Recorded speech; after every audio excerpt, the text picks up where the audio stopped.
We'll be back from the short commercial break. You are watching Smart 24 TV, where we drive your business, and we are channel 320, GOTV, and 372 DSTV. Don't forget to check us out on the Smart Digital app. You can visit Google Play Store, and please get the Smart Digital app for yourself, and please feed on our business content. We are still going ahead with our green economics, and we are trying to unlock the potential. We are trying to unlock the potential of Uganda and Africa at large at this, and we're still talking about the challenges that we are facing in making sure that we actually make sure that green economics gets into the country or gets into Africa, and we take it on so that we survive the climate change that we can't run from right about now. Talking about the education sector in regards to changing mindset, what do you think should be done and what is not being done? I think if you came from the same generation as I did, I think we all had, either it was SST or agriculture, they always thought about the environment. But I don't know about the current curriculum, but it is something that perhaps we need to revise, because you'll find that the way we were taught back then, it helped us a lot to understand that whatever we have to do, we still have to consult the environment. I don't know whether it's being taught up to today. I would like to disagree with you humbly, because, okay, honestly, I don't know if I went to the wrong schools, and I'm not necessarily embarrassing my teachers, but for me, when for example, when we were in P2, I don't really necessarily remember that like trees, all the environment was a necessity or was a big deal. The big deal was HIV. HIV was the talk. Don't take sweets from strangers. Don't get lifts from strangers. Don't share sharp I think that's objects. why I said depending on the generation where we all come from. Okay, I don't know which generation. Okay, yes, environment. But school is something that perhaps we need to much more reinforce. Because these are some of the things that actually shaped us. Because if you're going to look at how we can conserve the indigenous knowledge of, let us say, agriculture, let us say, the climate change, because we have to agree to the fact that things have changed from what we used to experience back then in the years. Things have changed from that time till now. Right now, the element of climate change is something that is actually visible. It is something that is critical. Perhaps back then when we were being taught, it was something that was being taught for the sake because it was in the syllabus. Now it is something, I think a time has come whereby things have to shift. Whereby now we have to teach our young ones, both, let it be at primary level, let it be at secondary level, let it be at tertiary level. We need to begin now educating people, because now the world is shifting. We are no longer looking at issues of just conserving the environment in isolation. Now, conserving the environment is something that now is interlinked to actually our development, our livelihoods. How, if I'm to invest in agriculture, for example, how do I ensure that I'm actually using the right seed? How am I actually ensuring that I'm using the right conservation methods? I think back in the days we were talking about mulching. Cultivation. Yeah, my teachers did a good job. So now things are actually different, because you'll find that now we have plants that actually grow in 1 month, 2 months. Yeah, GMOs. The GMOs, but those are not the things that we would like to face it. But actually, unfortunately, that is the reality that we face as Uganda and as Africa, as a continent. So the element of education is very, very critical, because that is one way through which you can begin building up the young generation. I think the African statistic shows that the biggest number of the youth are averaging around 19 years. So youth may be 30, in between 18 to 30. So the biggest average is 19. So those are the kind of people that actually we should be looking at, because those are the people that are going to be very, very fundamental in if we are to change the current scape of our climate within Africa. And we are blessed as a continent that we have so many of them. So it is something that perhaps we need to look at, one, to build their capacity in what we may look at as smart agriculture, biodiversity, because this is the biggest asset that we have. 60% of the population within Africa. So it is something that we should actually be looking at. But apart from educating them, we should raise their awareness. I like the way government keeps on advocating for PDM, because PDM is something that everyone knows. Are you sure? Everyone. You're sure? Oh, let us say, you're saying it on TVs, you're saying it on radio. Yeah, you're right. Everywhere. You're right. So perhaps you could adopt some of those methods to raise the awareness about for the youth to understand, like, oh, this is not something that I should look at in isolation. Perhaps maybe we could paint the gloomy pictures that we see, like, for example, before they did downtown, you were saying that every time it would rain, anyone that was driving or anyone that was doing a boda would be like, I need to go to office today. Okay.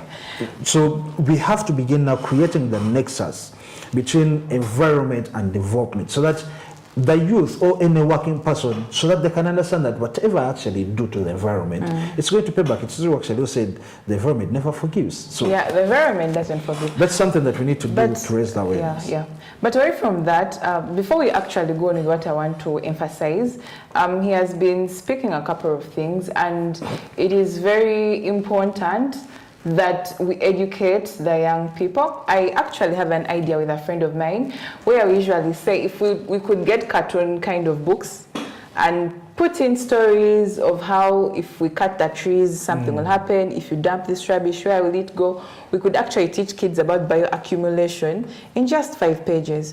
So the Ministry of Education and Sports, I hope you're watching, and we are please requesting that you incorporate environmental studies within the curriculum.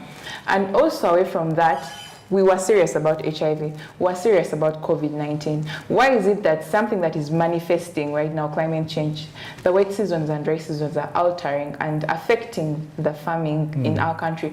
Why don't we get serious about this? It is high time that we educate the people so that we don't suffer dragging them, you know? It's like getting a donkey, taking it to a well when it doesn't want. You will take it there, but it will not drink, and yet it is going to die if it starves or if it goes thirsty.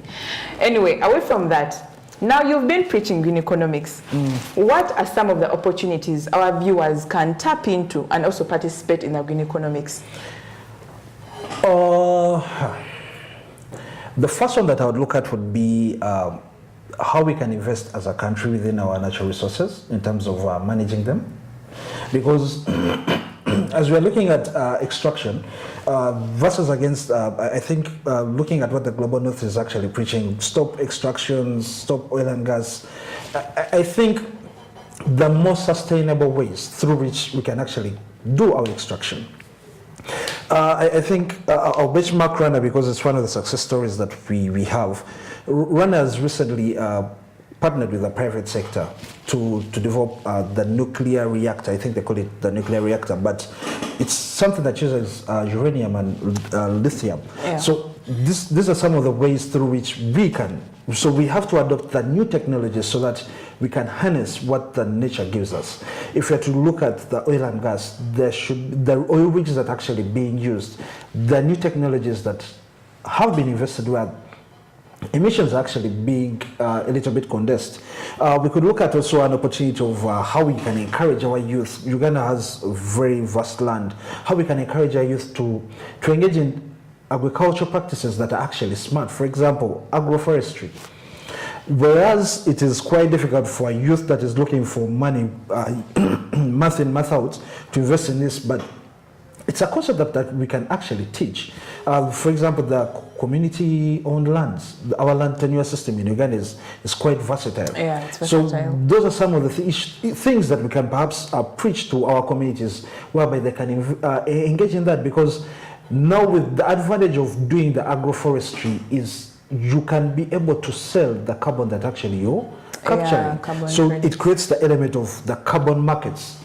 So those are things that perhaps we could look at, because if you're encouraging more people to plant trees, I'm sure within the West Nile, it is something that is actually now becoming more prominent. Companies come and they get certificates from you.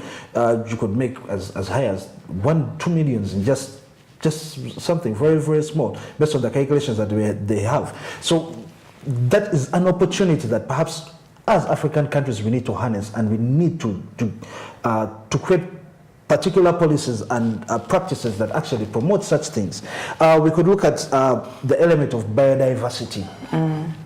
How do we conserve our indigenous seeds?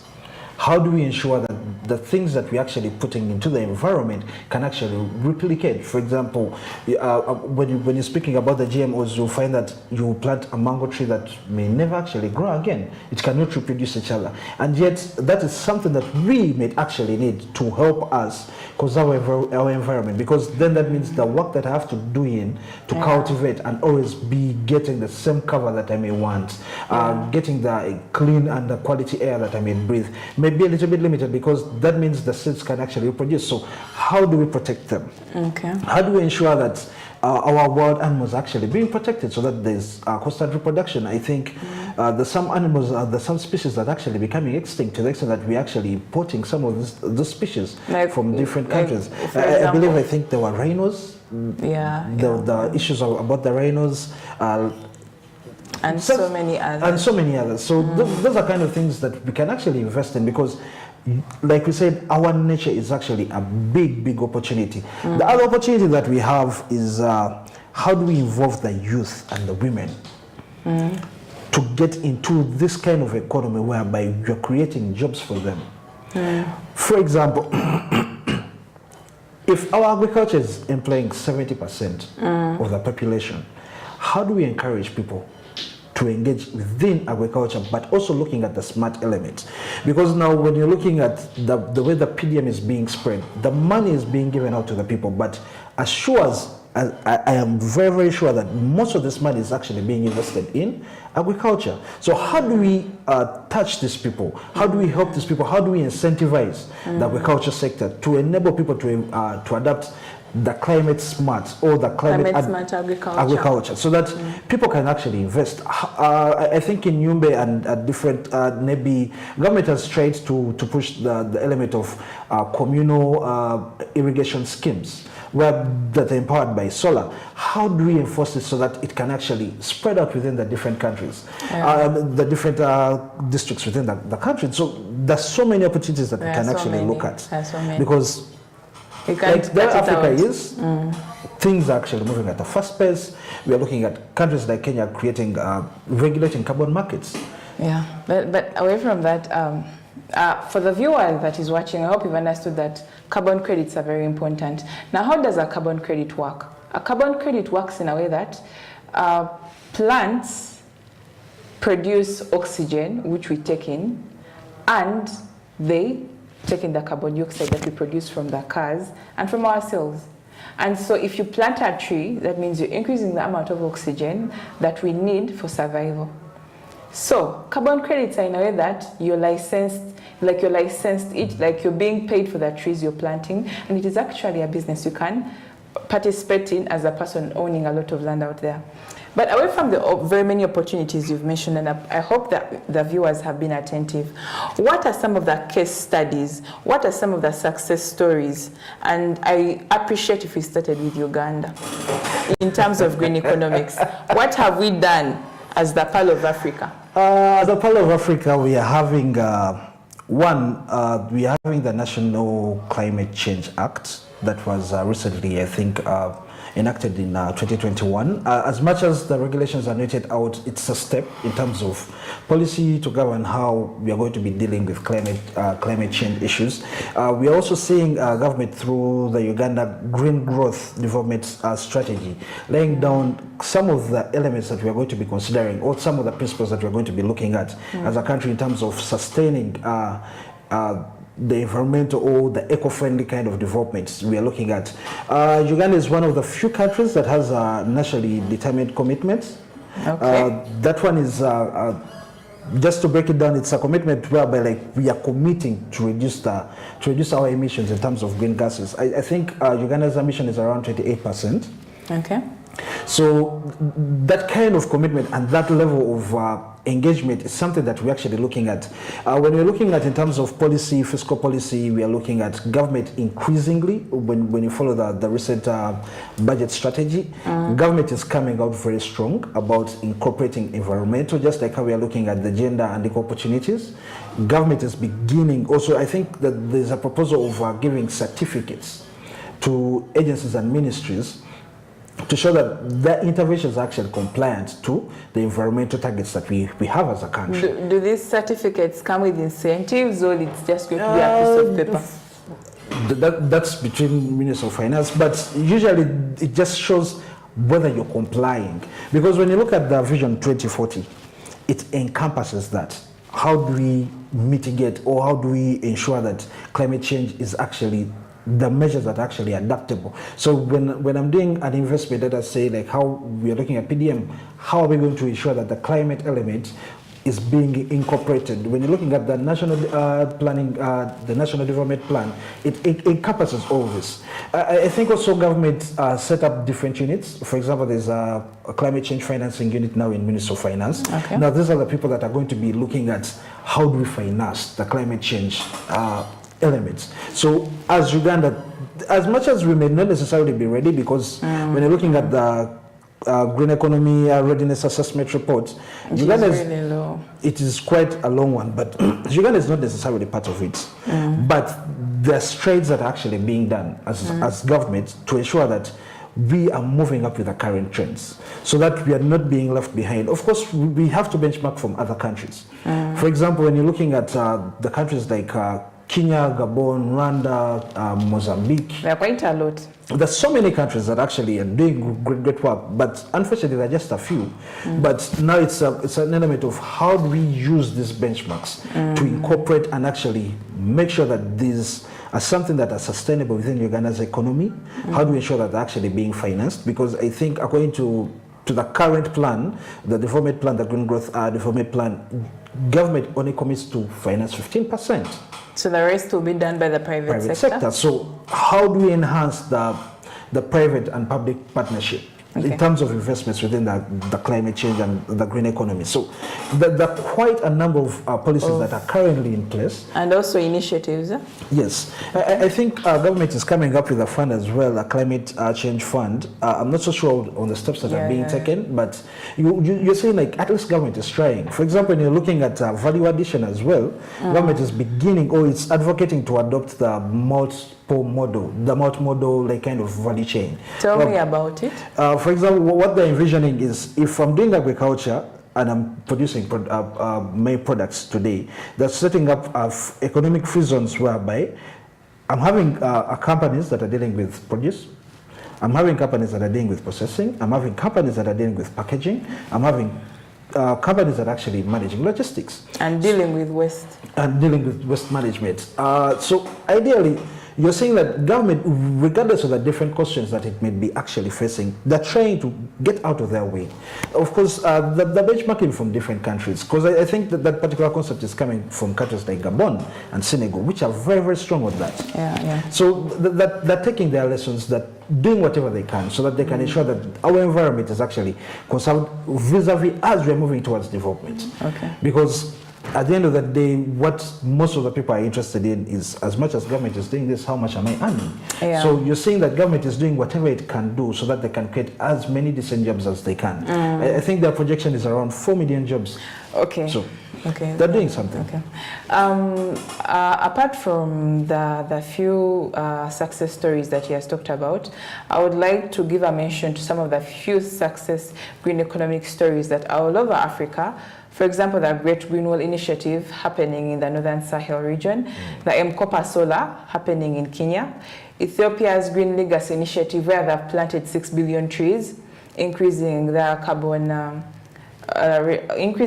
participation or carbon reduction participation, and the Rwandan Green Village Program, where there are 44 green villages, South Africa's Renewable Energy Independent Power Producer Procurement Program, Uganda's Bwindi Impenetrable Forest Conservation Project, which you didn't mention about, Niger's Farmer Managed Natural Regeneration Program, Tanzania's Wildlife Conservation and Tourism, and many others. And we are really so proud of whoever has been behind these initiatives to ensure that the green economics takes a stand in Africa and in Uganda to ensure that we live healthy lives and we are not sabotaging the lives of those coming after us. Now, Mr. Mutumba, as we round up,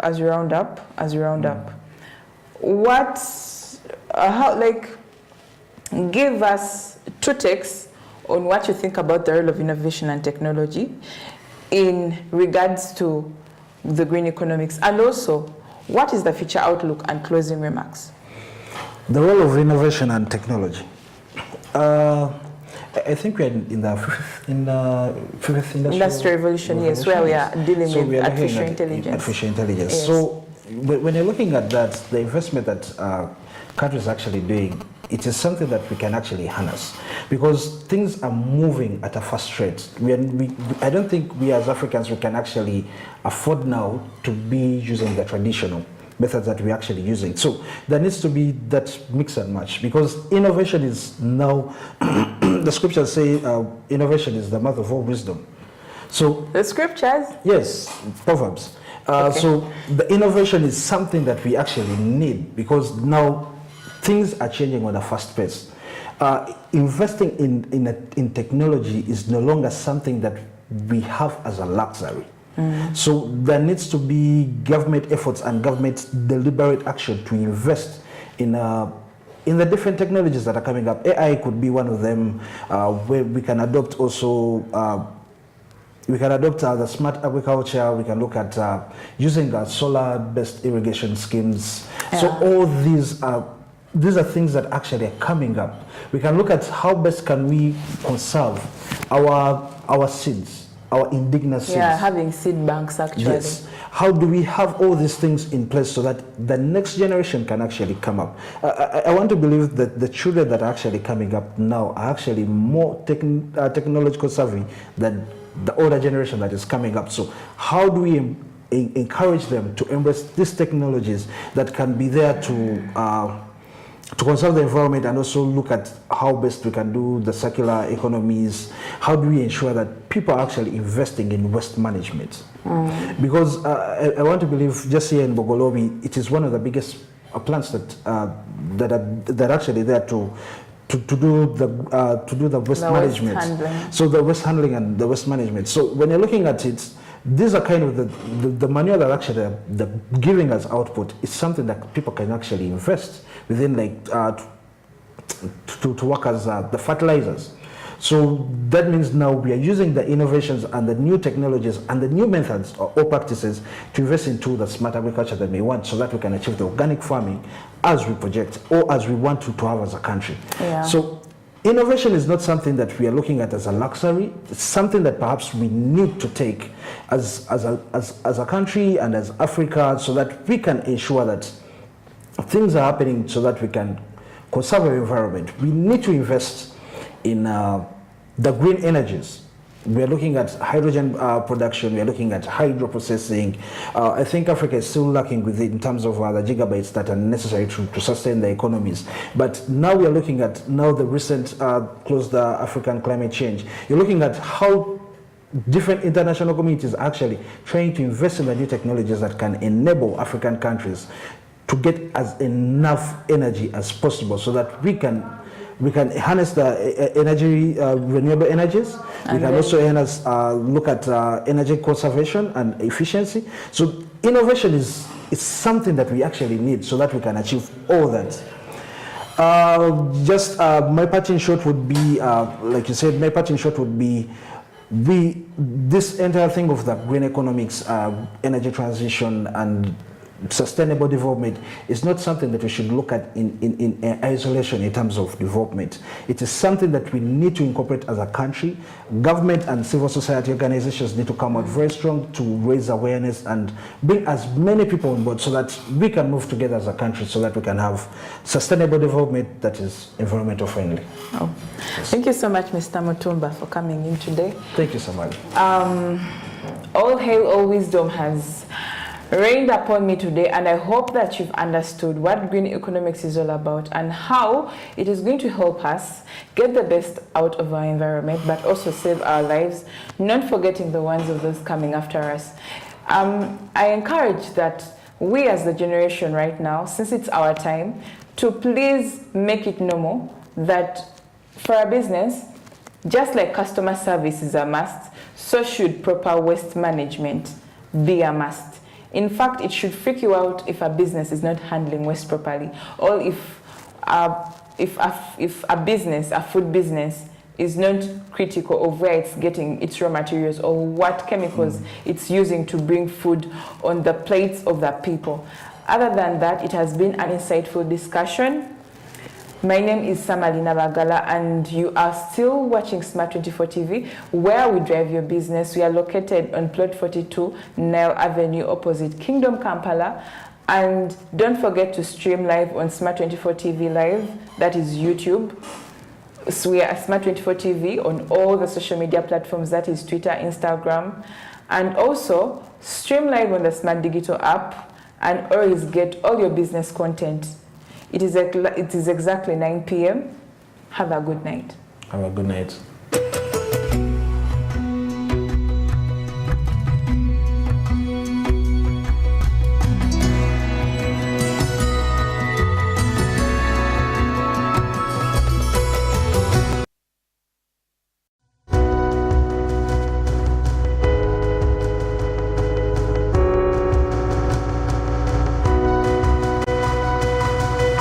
Smart 24, driving business.